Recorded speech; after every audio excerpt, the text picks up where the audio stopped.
কেউ দেখবে না, না দেখবে তো। তার মানে আজকে রাঘবপুরের এই স্থানে যদি 20টা যুবকে দেখে, 20টা মানুষ আপনার স্ত্রীকে দেখে, 20টা মানুষ যত পাপী আপনার স্ত্রী, আর আপনি একাই তত পাপী। আপনাকে বুঝাতে পারলাম আপনি আপনার স্ত্রী কত পাপী? বুঝাতে পারিনি, আবার বুঝাচ্ছি। দেখেন, আপনার স্ত্রীকে যদি আজকে 20টা মানুষ দেখে, 20টা মানুষ আপনার স্ত্রীকে দেখে যত পাপ করলো, ওই তত সমান পাপ আপনি আর আপনার স্ত্রী একাই করলেন। এখনো বুঝতে পারেননি মনে হয়, বুঝতে পারছেন না? এবার দেখেন কতজনকে দেখাবেন, দেখেন না। আপনাদের শতদিন বলেছি, স্ত্রী মানে নিজের বাড়িতে থাকবে, আমি দেখবো, আমি মোহরানা দিব, আমি সায়া ব্লাউজ কিনে দেবো, আমি ডাক্তার পানি খরচের টাকা দেব, আমি যাবো, তুই যা কিছু লাগে সবকিছু দেবো। আমি আর ধাক্কা মারবো চাচাতো ভাই, হ্যাঁ ধাক্কা মারবে আমার খালাতো ভাই, ধাক্কা মারবে রায়গঞ্জ বাজারের মানুষ, ধাক্কা মারবে বোতল বাড়ির মানুষ, না ধাক্কা মারবো আমি? কে মারবে ধাক্কা? কথা বুঝেনি? এ তো চাচা বুঝেছে, কিন্তু আপনারা বুঝলেন না।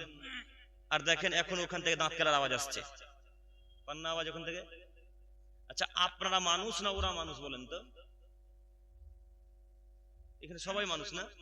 তো তার মানে যদি সবাই যদি মানুষ হয়, তো ওরা হাসে কেন এখন? ও কি মজা পেল এখন? ওর কি বিদ্যাও নাই, ওর কি বুদ্ধিও নাই? ওর কণ্ঠটা আল্লাহ নবী পর্দা করতে বললেন না, দাঁত কেলাচ্ছে ওখান থেকে 32টা দাঁত বের করে হাসে। এত বেহায়া নির্লজ্জ হলে হয়? সম্মানিত মা, আপনাকে আমি অনুরোধ জানাচ্ছি, নীতি পরিবর্তন করেন একটু। আপনাকে বলছি, আপনার স্বামী আপনাকে কিছু বলবে না তাই ভেবেছেন নাকি আমি কিছু বলবো না? আপনি মনে করিয়েন না আপনাকে ছাড় দিয়ে কথা বলতেছি, আপনি অনুরোধ রক্ষা করেন। আজকের পর থেকে আমাদের স্ত্রী আর কন্যা অন্তত বিনা বোরখায় বাড়ি থেকে বেরোবেন ইনশাল্লাহ। পারবো ইনশাল্লাহ বলতে? চাচারা ইনশাল্লাহ বলেন। ইনশাল্লাহ, ইনশাল্লাহ। কাল সকাল হতে হতে বোতল বাড়িতে বোরখা কিনে পাওয়া যায় নাকি? বোতল বাড়িতে বোরখা দোকান আছে কি? বোতল বাড়ি থেকে বোরখা কিনে নিয়ে আসবো কাল জোহর আগে, তারপরে স্ত্রী মেয়ে বাড়ি থেকে বেরোবে ইনশাল্লাহ। পারবো না?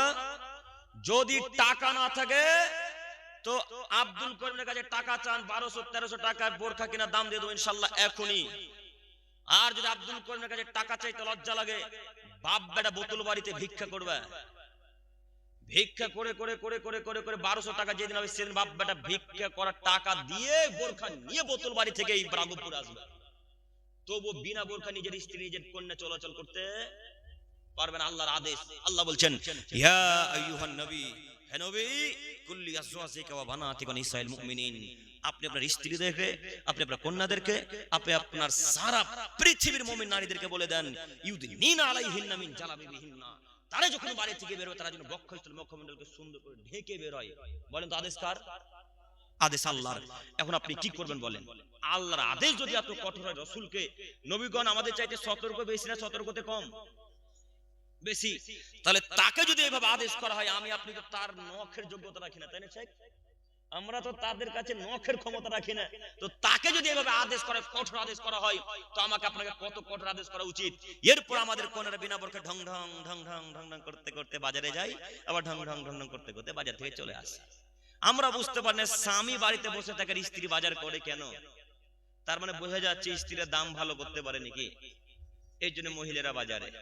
নইলে সবজি কিনবে তো মহিলারা, সবজি মহিলারা কিনতে যাবে না। আপনি কি করেন? আপনাকে শয়তানি কর্ম দেখাচ্ছি। এই যে আপনার স্ত্রী যত কর্ম আছে তার প্রায় কর্ম সব শয়তানি কর্ম, প্রায় কর্ম, প্রায় কর্ম আপনার স্ত্রী শয়তানি কর্ম। আপনি শুধু বাক্য মিলিয়ে দেখবেন, আপনার স্ত্রী ওই ভেন্ডি নিবে 500 ভেন্ডি, ভেন্ডি বুঝেন নাকি? ঢেঁড়স, এক এক জায়গায় এক এক রকম না? ঢেঁড়স নিবে আপনার স্ত্রী 500, তা আপনার স্ত্রী প্রত্যেকটা ঢেঁড়স লাগালকে ভেঙে ভেঙে নিবে, নাই না? কথা বলে না, নাই তো। তা আপনার স্ত্রী বলে শয়তান থেকে কোথায় খারাপ ভালো বলেন? আমি ঢেঁড়সওয়ালা, আমি সবজিওয়ালা, আমি ভাইয়ের কাছ থেকে 1 কেজি সবজি ঢেঁড়স কিনে নিয়ে এসেছি, তো আমাকে কি ভাই ঢেঁড়সটা আগাল ভেঙে ওজন করে দিয়েছে না আগাল সহ ওজন করে দিয়েছে? আগাল সহ। এখন এই মেয়েটা আমার কাছ থেকে 1 কেজি থেকে 500 নিবে, তো আমার ওজন কমলো না বাড়লো? কমলে এখন এই মেয়েটা আমাকে রেখে দিতে পারবে? আপনি পারবেন?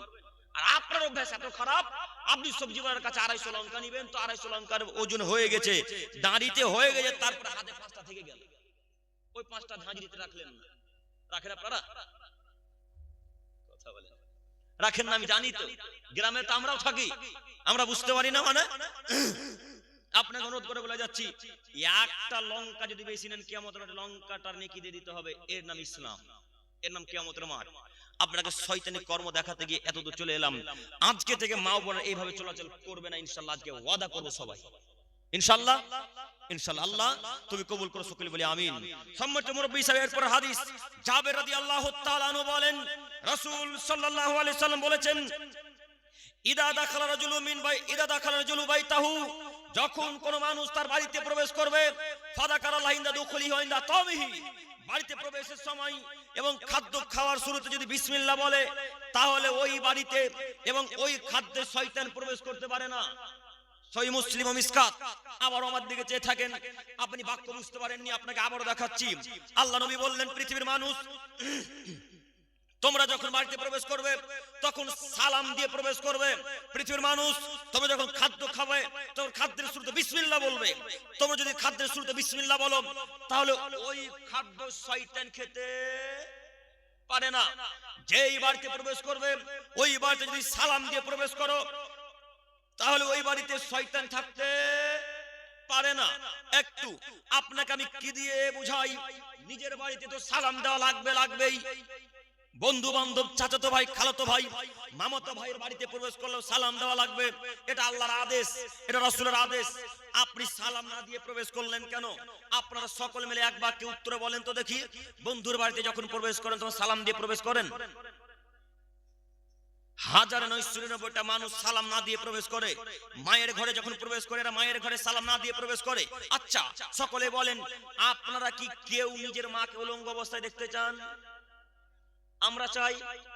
আমরা পৃথিবীর অন্তত যারা মুসলমান, বাচ্চা মুসলমান, তারা কেউ আমরা চাই না। মা ঘরের ভেতর আছে, মায়ের তো প্রয়োজন হতে পারে কাপড় পরিবর্তন করার, বা গরমের দিনে কাপড় খুলে শুয়ে থাকার মায়ের অধিকার নাই? আছে তো। আপনি যদি হুড়মুড় করে ঘরের ভেতর ঢুকে যান, মা কি এখন তাড়াহুড়া করে চাদরটা দিতে পারবে গায়ে? দিতে পারবে না। বাইরে থেকে যদি বলেন আসসালামু আলাইকুম ওয়া রাহমাতুল্লাহ, আম্মু আমি কি আসতে পারি, এই বাক্যটা যদি বলে প্রবেশ করেন, মায়ের শরীর যদি উলঙ্গ থাকে, তাহলে মা সঙ্গে সঙ্গে একটা চাদর অন্য গায়ে জড়াতে পারবে তো?